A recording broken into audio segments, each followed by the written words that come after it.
Thou art the murmur in the gloom, the hinting tone, the haunting laugh. Thou art the adorner of my tomb, the minstrel of my epitaph. From The Dark Angel by Lionel Johnson.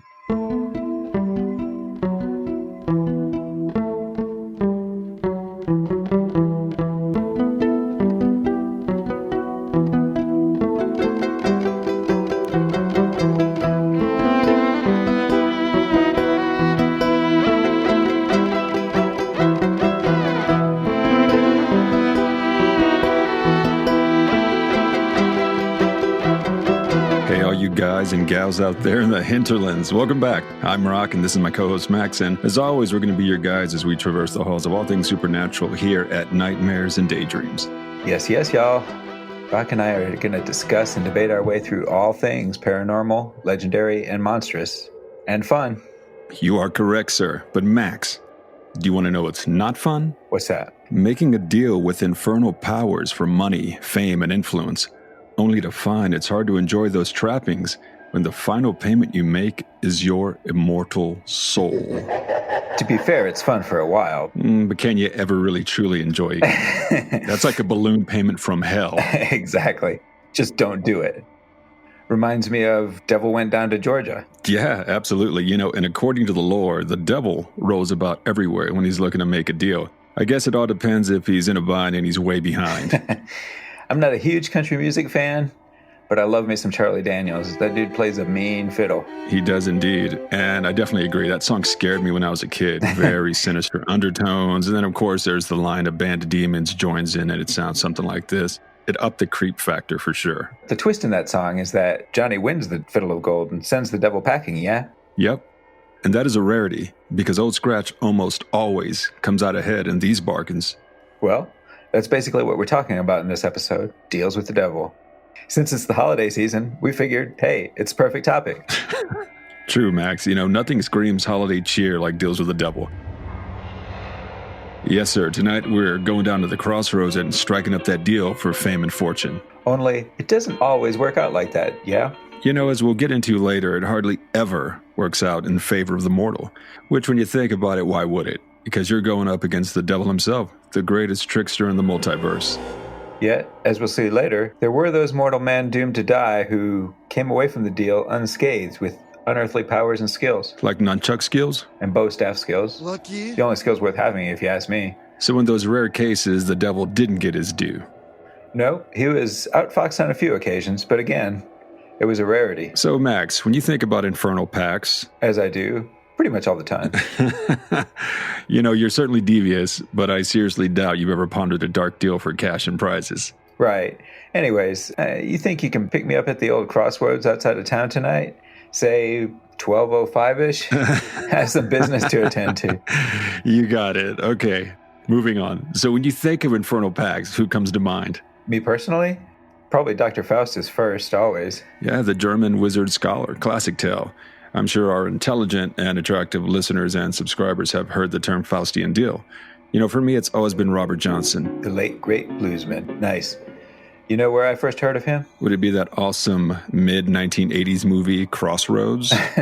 No, I actually read a book on him. No. I did more than play video games and watch movies back in the 80s, you know. And there was also this magical place called Outside, where we were banished once our parents had enough of us watching too much TV. Yes, a truly magical place. So, no, I read a book on him back in the day. Damn, and here I thought we were going to do another sweet 80s movie review. Well, don't let me stop you. Permission granted. All right, all you guys got to know about Crossroads is that Ralph Macchio, yes, the Karate Kid himself, has a guitar battle with Steve Vai for his immortal soul. Also, it has 80s movie icon Jamie Gertz, who is also in The Lost Boys, as well as having an awesome soundtrack by Ry Cooder, Buena Vista Social Club. Not that I was obsessed with it when I was a kid or anything. See you in hell, blind boy. I don't endorse this movie, by the way. Well, it's so awesome it stands on its own. So, shall we get into a story on dark deals? Bring it on.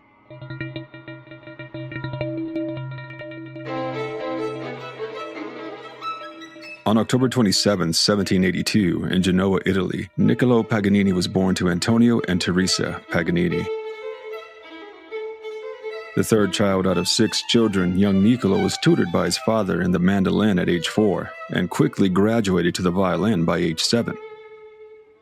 So fast and easy was his musical talent that people, even at that tender age, deduced that no child could be that good without otherworldly help. Rumors began to swirl that his mother had sold Niccolo's soul to the devil in trade for his talents. Darkly handsome and rakish, tall and hollow-cheeked and clad in black, Paganini possessed exceptionally long, thin fingers which allowed him to perform feats of music never before heard on the violin. It is said he could play 12 notes per second. Add to the fact that he performed without sheet music, could play with amazing speed and dexterity, and that he never stood still on stage, letting the music move him about as if he were a marionette, only added to the legend of his much-rumored infernal dealings. Paganini himself never refuted this. In fact, he encouraged it, as it brought on an air of mystery to the musician. Some even thought that Paganini was the devil himself.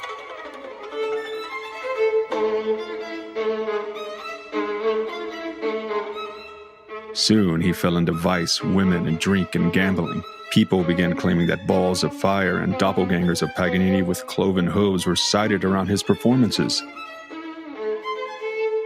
As he neared the end of his life, his body racked by disease, he began to teach the violin and shied away from performing in public. He died on May 27, 1840, in Nice, France. It is said a priest coming to perform last rites on Paganini was angrily turned away by the violinist, who claimed he didn't think he was about to die. Yet succumb he did, and to many people his refusal of last rites only confirmed his infernal associations. And so much did the church believe he was in league with the devil that it denied him consecrated ground to be buried in. It wasn't until 4 years later when Pope Gregory XVI allowed his body to be laid to rest in Parma, Italy, giving the violinist a final resting place in his home country.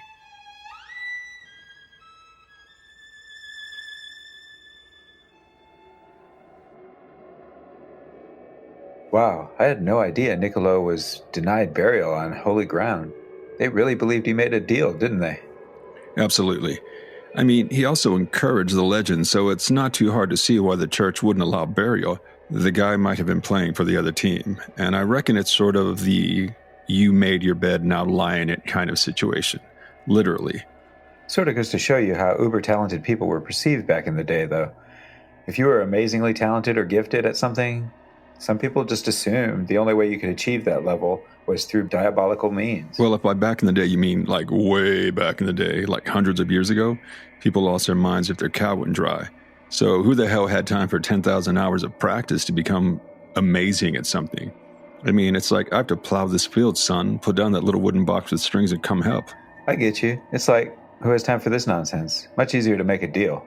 Only the wealthy and the nobility had time for that nonsense. Also, the Paganini legend kind of goes down the same road that many of these stories do. They make the deal, experience earthly success, wealth, and worldly pleasures, and then as time goes on, things usually spiral downward, and they end up alone and broken. Totally. Like we touched on earlier, folks. We mortals rarely come up smelling like roses in these stories. Okay, Roq, let's get into the specifics, location-wise, of the deal-makings. Where did one go if they were looking to make a deal? Well, according to the lore, there are many places, and most of these locations are in a, quote, in-between place. I read that some witches have gone to a beach and made their deals in areas between high and low tide.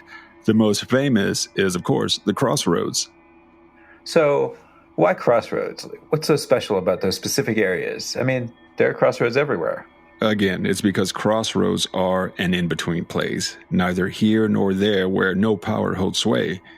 The crossroads even have their own goddess, Hecate, which honestly sounds too much like Tecate.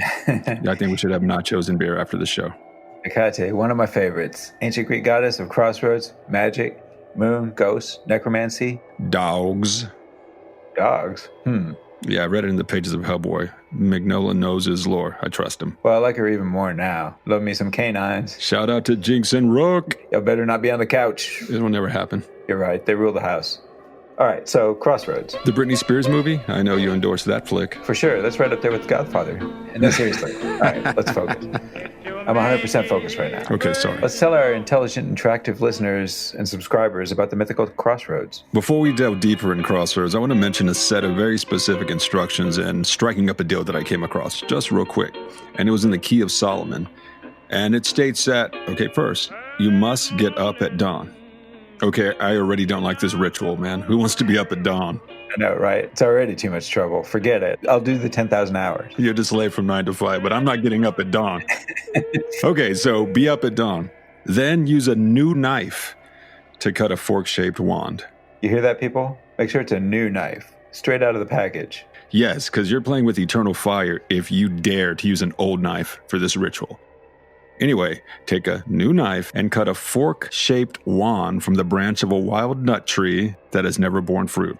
Then you take the wand, sacred candles, and a magic bloodstone to the site of a ritual, preferably a ruined castle or an abandoned mansion. That's the good thing about living in the United States.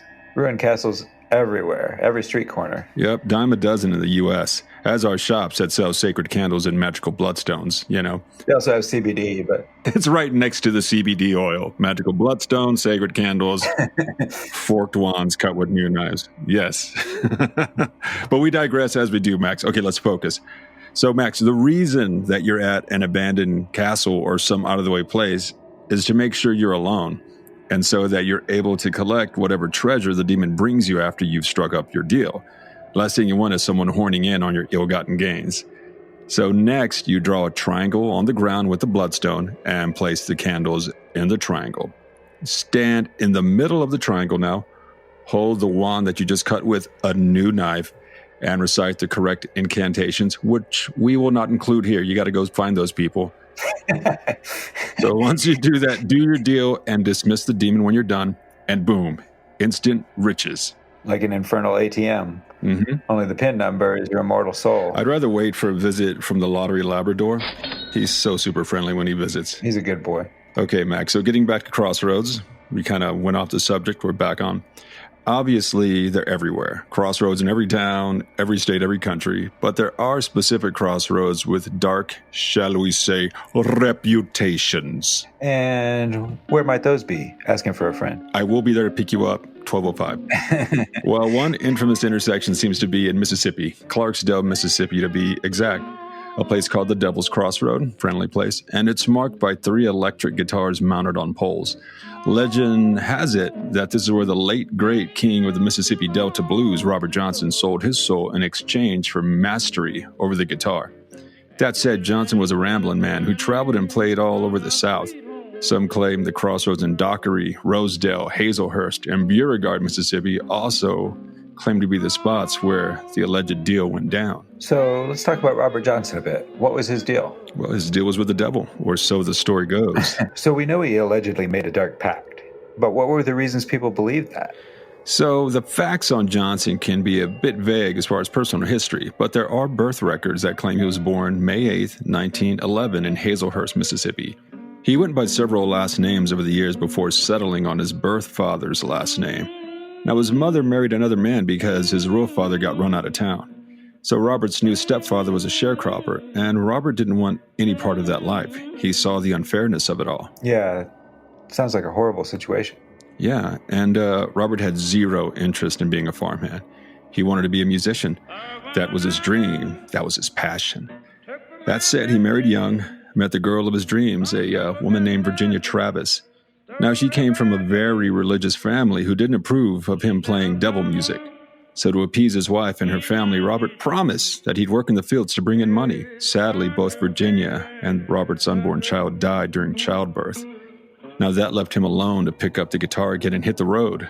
And after that horrible situation, legend claims that was when he really dedicated his life to music.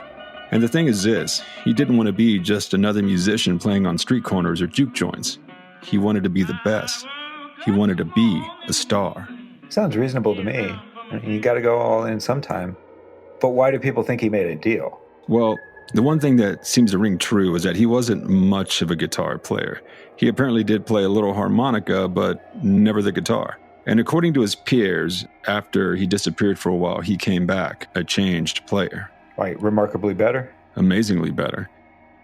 So he came back on the scene and just blew people away, Max. Technique-wise, showmanship, songwriting, all that.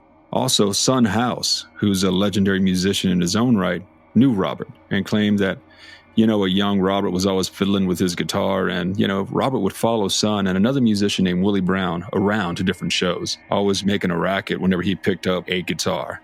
And according to House, Johnston was an adequate harmonica player, like we said earlier, but a terrible guitarist. So Son claimed Robert disappeared from the Delta for about a year or so. Nobody knew where he went. He was just gone. Son and Willie had a gig one night, and lo and behold, Robert walks in. And he asked Son if he could play a bit, and Son told him something along the lines of these folks don't want to hear you playing, Robert. Well, Johnston just smiled, tuned his guitar, and as they say, the rest is history. House was blown away, couldn't believe what he was hearing. Robert was using techniques they had never seen before, basically doing things with the guitar that his mentors couldn't do.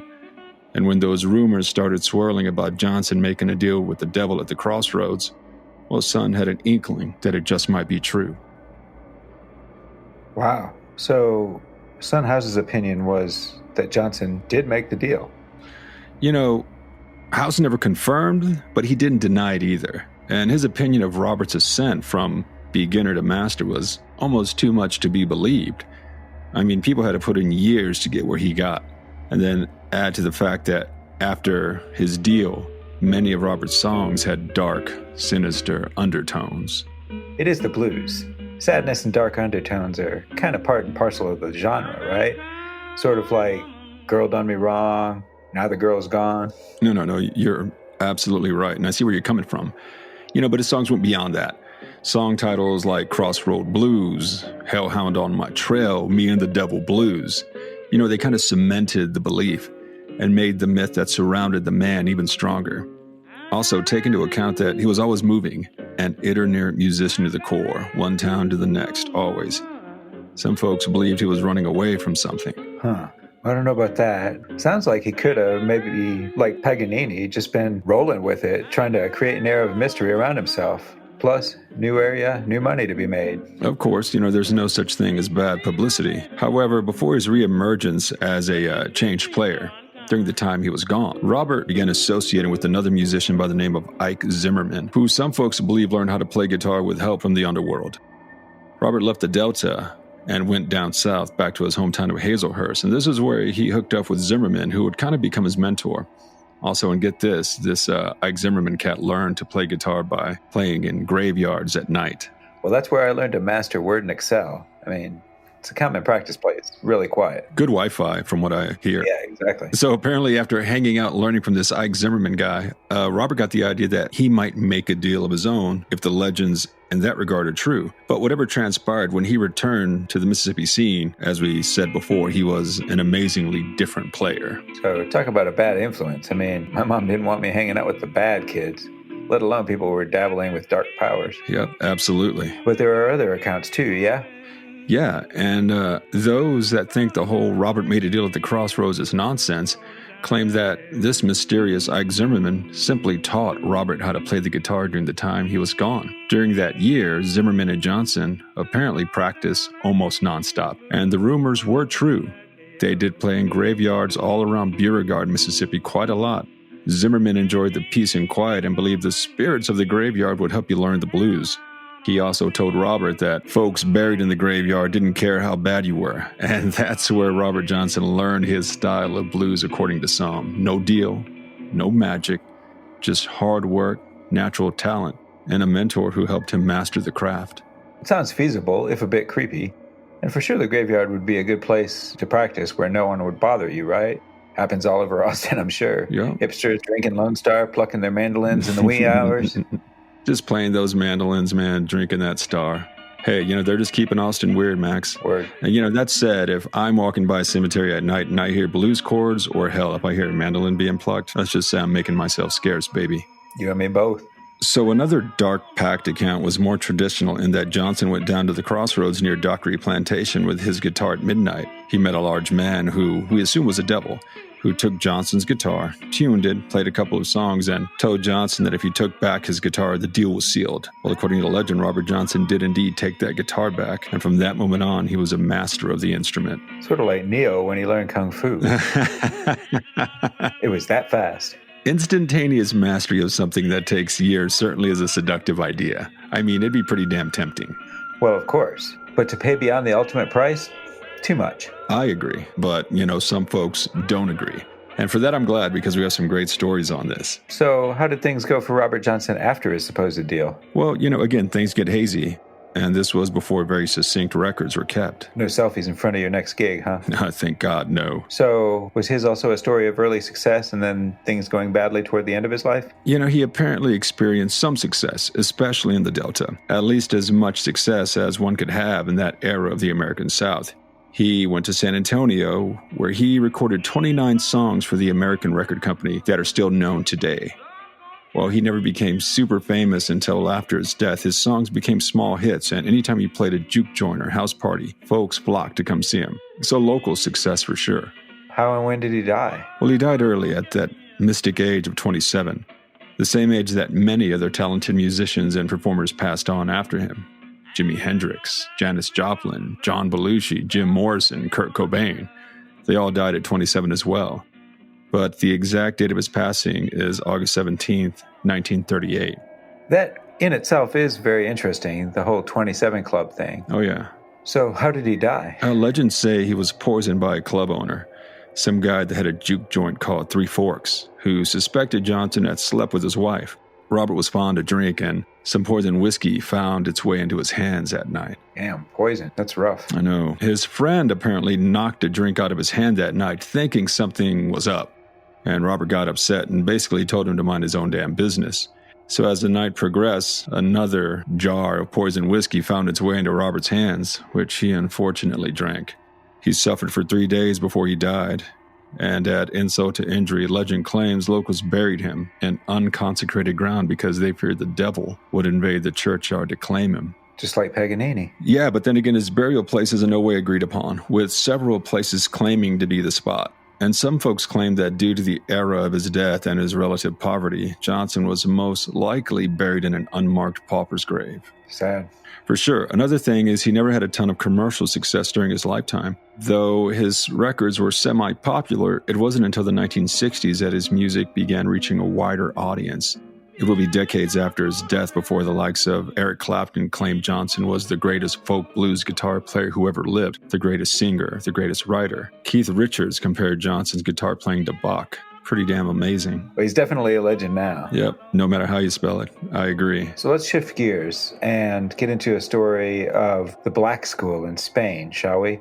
A place where literally the price of admission was your very soul.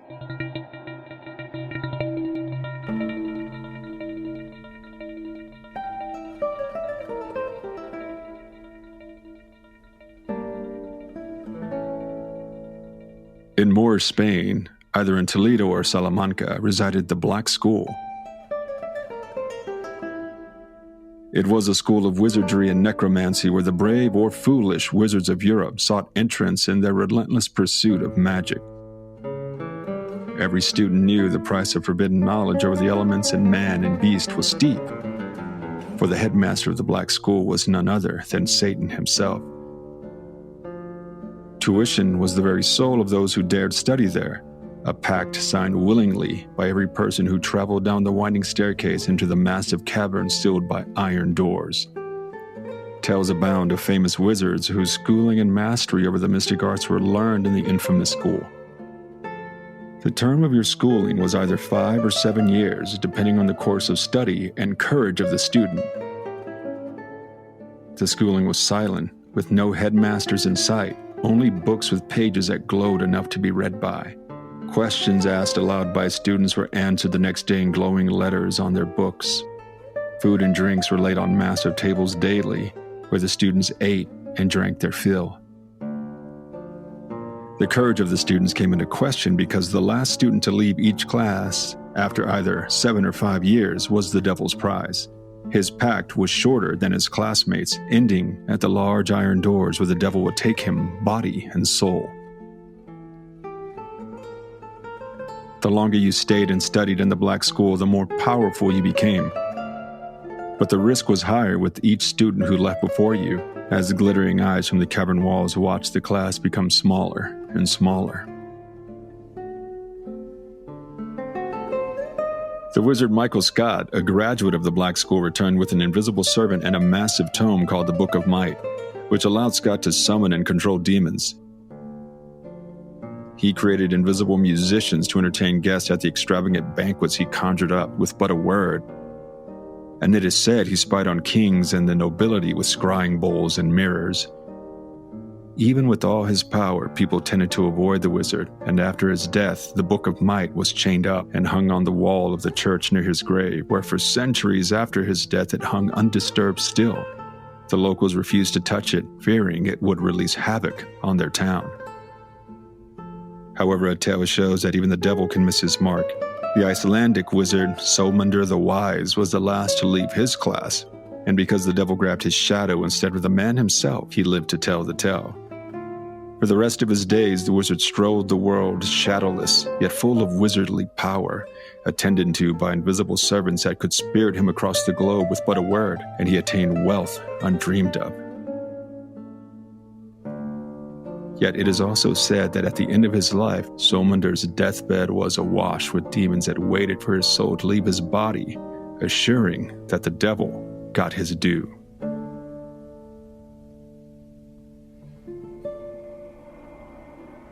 Well, that's pretty much the anti-Hogwarts. That's for damn sure. No Quidditch going on at that school. No sorting hat. It's like everyone's Slytherin from the start.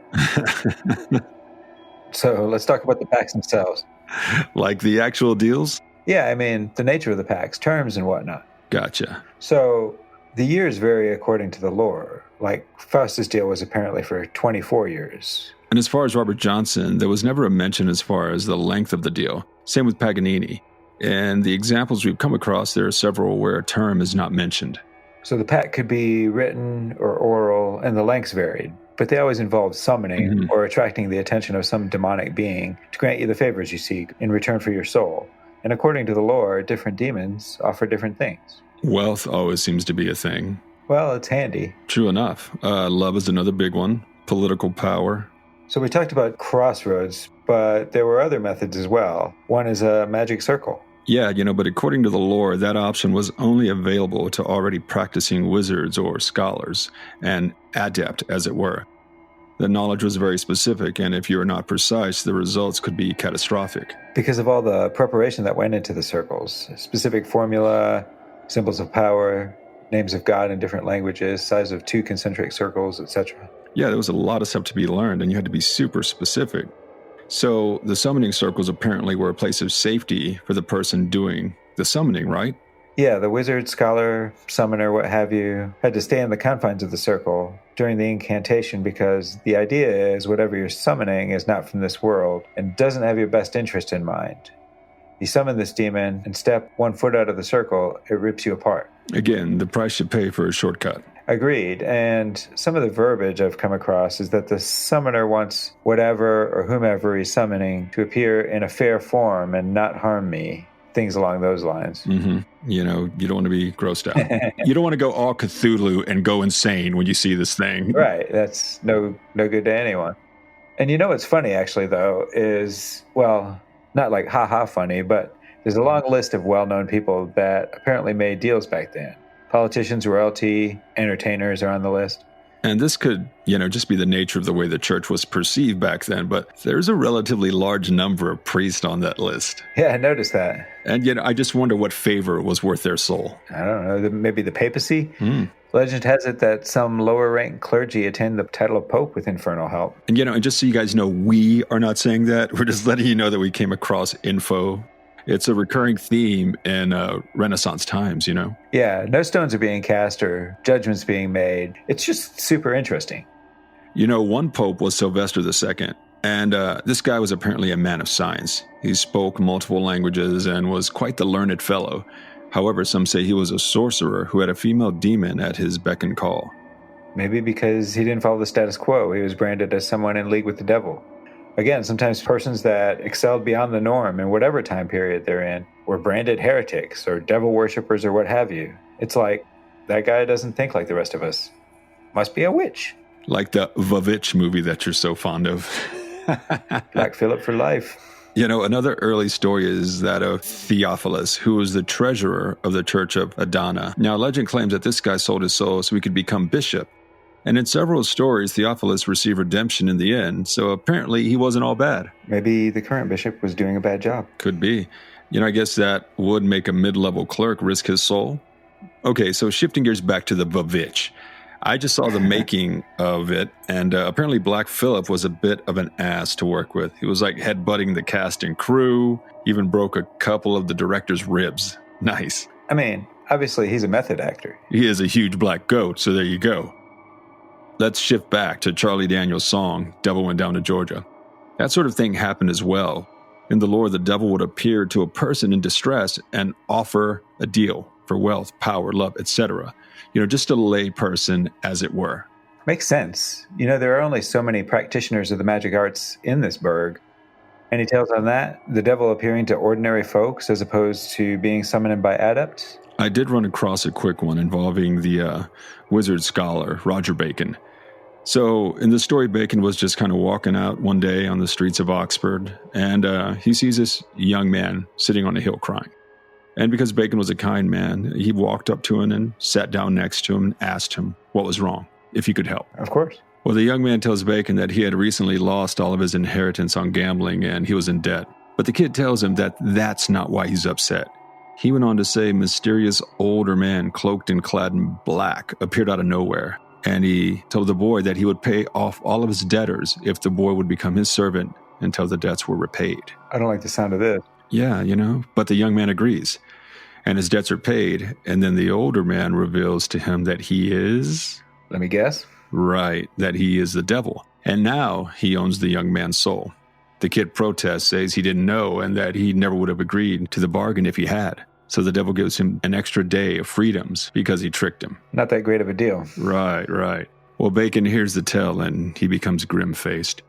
He tells the boy to relax. I'm going to stay with you tonight, and tomorrow I'll go with you when you're supposed to meet this person. So night goes by, and the next morning they both go to a wooded area where a hooded man in black is waiting for the boy. The man says Bacon cannot help the boy because the deal is sound. Bacon then asks to see the document the boy signed. The man pulls back his sleeve, which reveals no arm, only a disembodied hand, which is now holding the document.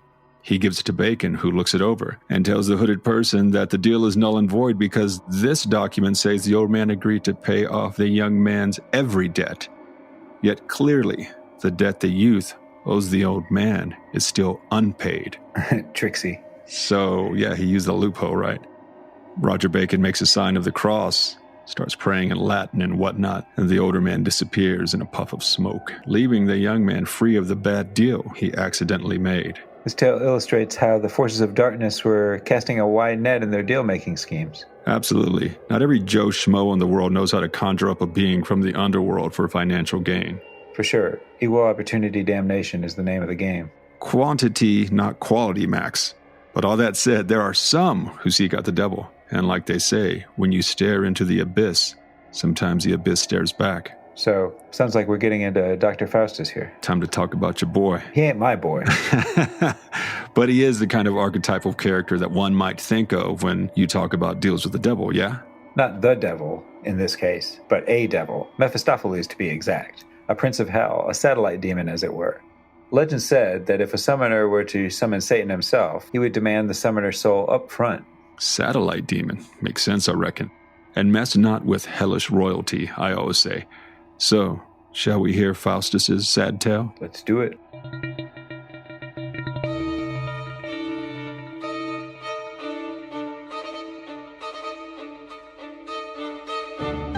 Dr. Johann Faustus was a man of learning from the ancient university town of Wittenberg, Germany, in the mid-1600s. A prodigy, Faustus earned entry into the university at a young age, where he eventually achieved a doctorate in divinity and was given a prestigious teaching position. Little did the masters of the university know that behind Faustus' keen young mind, there thirsted a curiosity for knowledge far beyond what was taught in churches or schools. Faustus' behavior soon began to worry the headmaster at the university. He was sighted in unsavory parts of town, carousing with prostitutes, getting drunk with students, and causing disturbances. They cautioned him, but he paid them little mind, for he was popular with the students and seemingly had a passion for teaching. After some years, Faustus grew bored with his position in the university and bored with his vices, and began researching other avenues of enjoyment.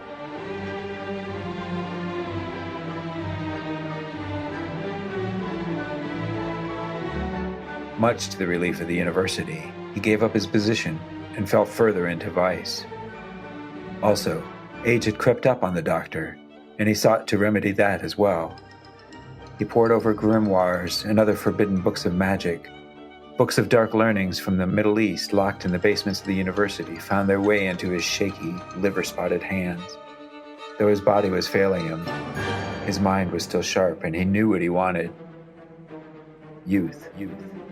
Power, money, women. And thanks to his insatiable lust for knowledge and vast intellect, he found his answer. He can make a bargain with a prince of hell for all he wanted. This, then, became his all-consuming passion. At midnight, the old scholar left his chambers and wandered the dark streets of Wittenberg, making his way to the outskirts of town, to a secluded crossroad, that ever-changing, in-between place where, according to the books he researched, certain dark deals might be made. The doctor made his preparations, carefully creating the magic circle from which he would summon the demon Mephistopheles, with whom Faustus wanted to make his bargain. Symbols, words of power in Hebrew and Greek and lost languages made the outer part of the circle, which formed the barrier he hoped ensured his safety. This was the most important part.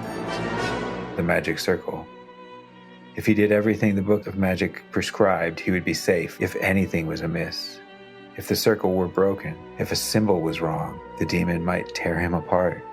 Finally, preparations complete, Faustus began his summoning, chanting in Latin, alternating back to Greek, then Hebrew, culminating with the name of the demon he wanted to deal with, commanding Mephistopheles to appear in fair form and do him no harm. First, only deafening silence greeted him. He chanted again, commanding the demon to appear. The forest seemed to hold his breath, before a ball of fire roared out from the woods and danced around the edges of the magic circle. The ball of fire grew to the size of a man. Soon a voice echoed in the clearing, "Will you step out of your circle, Faustus?" The wizard refused, and the negotiations began. Dressed and bejeweled as a sultan, Mephistopheles calmly stepped out of the ball of fire and regarded the old man. "What is it you wish?" Faustus told him, and back and forth the wizard and demon went. Faustus wanted youth. He wanted wealth and wizardly powers, but he refused to give up his soul. Mephistopheles assured him he could give him all he wanted and more, but he could not do it unless Faustus bargained away his soul. His masters simply would not allow it. Those were the demon's terms, and eventually Faustus accepted. His bargain would be made for 24 years, and Mephistopheles would provide him all he wished. The pact was signed in Faustus' own blood and ended with a string of blasphemies. "Now my fun begins," Faustus said. The demon only smiled a secret smile. First, he regained his youth. Then he dove headfirst into wine, women, and amusing himself at the expense of others. Slights, both real and imagined, were repaid tenfold. It is said a black hound now traveled with Faustus, granting him protection and dark counsel. Mephistopheles spirited Faustus to witches' sabbaths, allowed him to spy on and blackmail people, and the most beautiful women in the world traveled at Faustus' side. He could have used his powers for some good, yet time and again the wizard took the low road, abusing those less powerful than he. Time passes, as time does, and soon the 24 years was at an end. Sensing his destiny was at hand, Faustus abandoned his drinking companions and women. He sent Mephistopheles away, telling the demon he had no more need of him. He began preaching the gospel, attending church services, and railing against the vices and sins of the flesh. As the exact hour approached, the wizard abandoned his home, going to an inn on the outskirts of Wittenberg. There he sat in a common room, wanting companionship as the final hour approached. A black hound appeared then at the inn, prompting Faustus to retire to his room with his Bible. As the church bells sounded midnight, a roar like the opening of a pit sounded in Faustus' room. A wind, strong and smelling of sulfur, pushed through the inn, causing doors to buckle on their hinges. Guests huddled deeper in their beds as a series of screams echoed from Faustus' room. The next morning, the innkeeper checked in on the doctor's room and discovered a charnel house. Blood and gore splattered the walls, his skull lying neatly on his bed, one eye missing, the other staring sightlessly at the horror around it.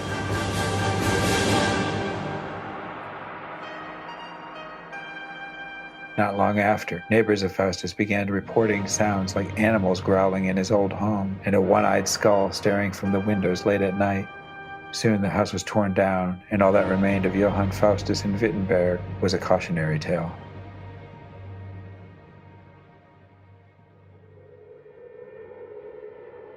Damn, Dr. Faustus didn't go out easy.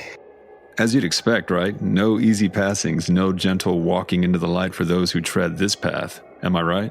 Yep, man, that's rough. You know, that reminds me of that old Seinfeld episode where Elaine tells Putty they're going to go to hell, and he just replies in that deadpan voice, "Going to be rough."